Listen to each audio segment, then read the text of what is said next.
விடுவேன்.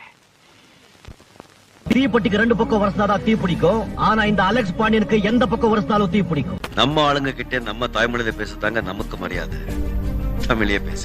என் வழி தனி வழி, சீண்டாத கொண்டாடு.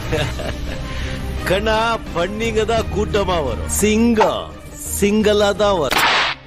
ஆண்டவன் சொல்றான், அருணாச்சலம் முடிக்கிறேன்.